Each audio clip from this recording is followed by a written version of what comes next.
হ্যাঁ, যে সমস্ত ওয়াইফরা হাজবেন্ডকে রেখে চলে যায়, সেটা অন্য কোনো পুরুষের সাথে হোক অথবা অন্য পুরুষের সাথে না হোক, বাট শ্বশুর বাড়ি রেখে বাবার বাড়ি চলে যায়। আবার অনেক সময় অনেক হাজবেন্ডরা ওয়াইফকে রেখে অন্য কোথাও পালিয়ে যায়।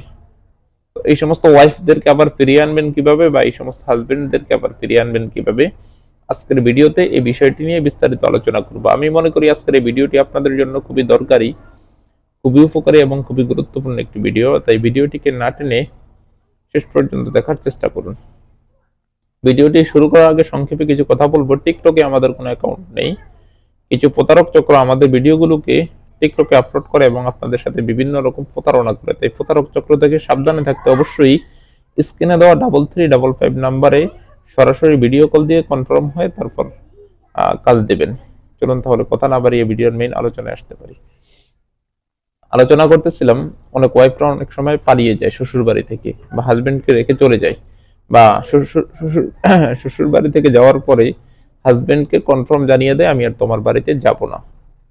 এটা অনেক সময় বাবার বাড়ির লোকজন বিভিন্ন রকম কুফুরি করে বা বিভিন্ন রকম কবিরাজি করে, এই জন্য হতে পারে। আবার অনেক সময় হয় কি, এই কাজটা যে বাবার বাড়ির মানুষের বিভিন্ন রকম কথার কারণে বা বিভিন্ন রকম চাল চলনের কারণে বা বিভিন্ন রকম জ্ঞান বুদ্ধির কারণে এই কাজটা হয়ে থাকে। আবার অনেক সময় অনেক স্বামীরা স্ত্রীকে পালিয়ে রেখে বিদেশ চলে যায় অথবা অন্য কোথাও বিয়ে করে ফেলে, বা স্ত্রীর কোনো খোঁজ খবর রাখে না। তো এই স্ত্রীর প্রতি আবার স্বামীর ভালোবাসা কিভাবে বৃদ্ধি করবেন, বা স্বামীর প্রতি স্ত্রীর ভালোবাসা আবার কিভাবে বৃদ্ধি করবেন, এই বিষয়টি সম্পূর্ণ আমি আজকের ভিডিওতে আপনাদেরকে দেখাবো, নিয়ম সহকারে বলে দিব। তবে এটা কিন্তু বেশি কঠিন বা বেশি জটিল কোনো কাজ না। এটার জন্য আপনার সেম সূরাতুল ইখলাসের উল্টা করে যে একটা ভিডিও আমি আপনাদেরকে দেখিয়েছিলাম, যে সূরাতুল ইখলাসের মাধ্যমে কিভাবে আপনারা বশীকরণ করবেন, উল্টো করে দাও সূরা ইখলাসকে, ওই কাজটাই, শুধু নিয়মটা ভিন্ন, শুধু নিয়মটা ভিন্ন।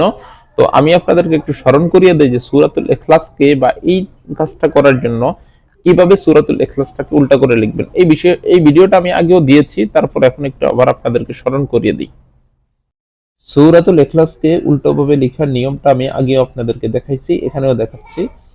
এখানে যেভাবে আমি লিখেছি, নিচনে মেয়ের ছবি, ছেলের ছবি, মেয়ের নাম, মেয়ের মায়ের নাম, ছেলের নাম, ছেলের বাবার নাম, এভাবে আপনি লিখতে পারেন। বা আরেকটি নিয়ম আমি আপনাদেরকে দেখাইছি, নিয়মটি হচ্ছে এটি, এই যে দেখেন, এই নিয়মই, এই নিয়মটি হচ্ছে সূরাতুল ইখলাসকে উল্টো করে ভিন্ন ভিন্ন হরফে লিখবেন।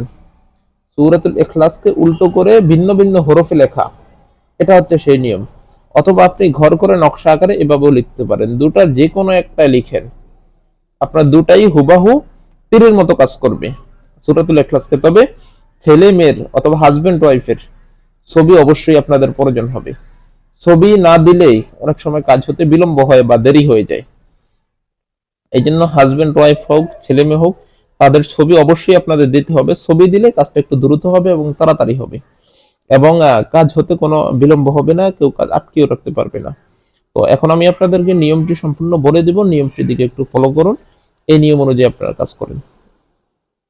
তো এতক্ষণ আপনারা যে দেখেছিলেন সূরাতুল ইখলাসকে উল্টো করে লেখার যে ভিডিওটা, এই ভিডিওটা কিন্তু আগেও দেখেছেন।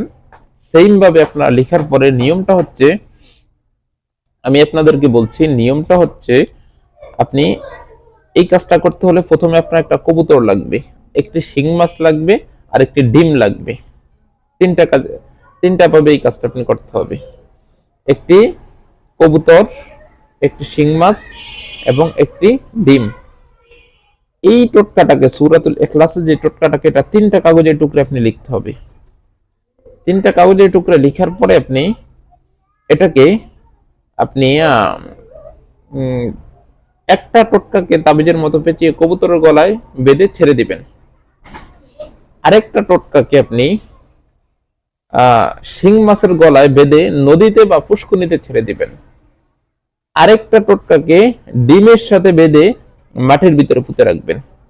এই তিনটা কাজ যদি করতে পারেন, আমি আপনাকে গ্যারান্টি দিচ্ছি আপনার ওয়াইফ 100% ফিরে আসবে, এবং সে যেখানেই থাকুক না কেন তাকে কেউ আটকে রাখতে পারবে না।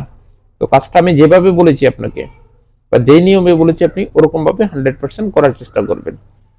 আর কোনো কথা না বুঝে থাকলে স্ক্রিনে দেওয়া নাম্বারে কল দিয়ে একটু বিস্তারিত বুঝে নেবেন। ধন্যবাদ।